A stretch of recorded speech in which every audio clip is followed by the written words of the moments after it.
rapper Yella Beezy facing capital murder charge, arrested for him allegedly being a hitman for hire or hiring somebody for the murder for the rapper Moe3. What do you think about that? Things that's about to get deeper than that. Like that's just the um tip of the iceberg. Pause.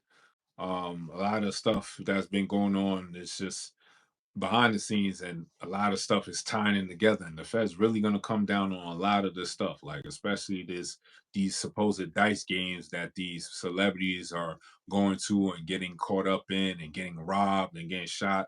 So a lot of these things is going to come back again and bite certain people in you know what I'm saying, in the proverbial butt. So this one right here for the murder of Mo3, like a lot of people were saying like internet fucking detectives were saying that hey, this was a lot, it was a more there was more to it than what the initial reports were saying. So now that the feds came back and all those people that reported on it that said what they initially said are now vindicated because the feds actually reported on what these people were saying, and then they looked into it. Come to find out, they may have a case. You know what I'm saying? So we're Mhm. gonna see what the evidence is once the trial comes. And this is like real bug to me because I've been to Dallas before. I performed in Dallas, and Dallas is a very nice area or place that you will want to live. It's a nice vibe of the city. Of course, every city has its you know hood or neighborhood, wild areas. But for the most part, Dallas is a nice city, man. And to hear Mo3 being murdered the way that he did, you could tell that wasn't by random. The time that he supposedly left the young lady's house on, from him seeing the young lady, and the time of his murder and how it happened and them chasing him down on the highway, it was that was something that was thought out, planned out, and deliberate. So to hear that Yellow Beezy is connected to this is actually like surprising. Like we've seen Yellow Beezy, at Colorado, going to the games, supporting those players, giving them, information on how to be better, how to do better, stay out the streets. And you hear that he's in connection of this, or probably was the facilitator of this. And like you said, more will come out. But at the end of the day, like this is wild. I would have never put them two together. Like Dallas don't give me an energy as a city of haters because everybody's doing well. So I to see that in a place like that is actually mind blowing. All right, to add on to the story of Mo3 and the murder of Mo3, rapper Yellow Beezy has been in custody, but he's been stabbed multiple times. Not even 24 hours in, he was seen lifeless, but they haven't confirmed if he's passed away. He's in critical condition. What do you think about that?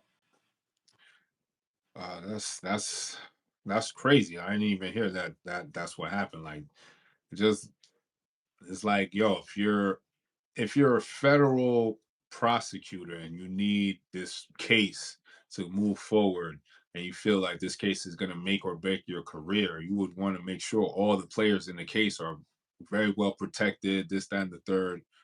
But I guess in this scenario, they didn't think that I don't know, this case wasn't that important, or this person didn't need to be housed in shoe or stayed away from like general pop and stuff like that. And it's just unfortunate. Hopefully he does pull through, but we'll never get the full story if you know what I'm saying, if he does pass, and it will be unfortunate because now the case won't go anywhere. So hopefully he does, you know what I'm saying, pull through from them injuries.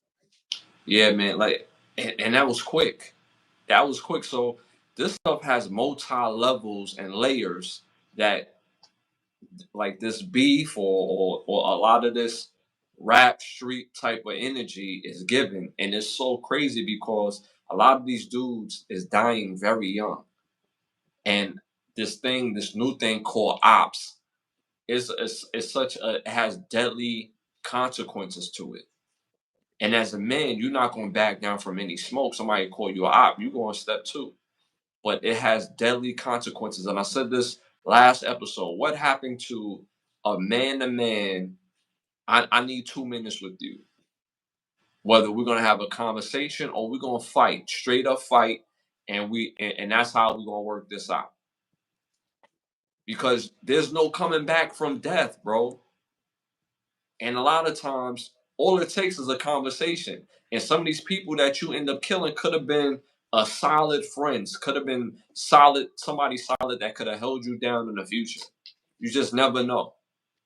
I understand beef and I understand a man's pride and I understand letting situations overtake you. But at the end of the day, it's one thing to knuckle up, it's a whole nother thing to load them guns and to go execute that and to see the consequences so fast. Crazy. Shout out to the chat. They showing major love in the chat. What is Dallas is a business oriented city. That's a fact. You're not supposed to ever admit to banging on camera. That I don't understand why these dudes do that at all. I don't even understand that. I don't know who raised them in the streets. That's wild. Like Craig, Daddy said, kids are afraid to take an ass whooping. That is a fact. That is a fact. All right, y'all. Moving on to our next hot topic. I don't know if you've seen the video, but is it out of pocket or justified for Washington Commanders, the quarterback, Jaden Daniels' mother? She breaks up a moment between her son, Jaden Daniels, and USC basketball star, Juju Watkins at a basketball game. They was sitting there, had their moment. They was joking, smiling. It looked like they was kind of vibing each other. They sitting right next to each other at the game. And then the next clip, Mom Duke saying in between them was like, "Yeah, shorty, you look over there." Her smile went from big cheese to no nothing. And he like kind of looked at his mother, shook his head, and act like he was looking on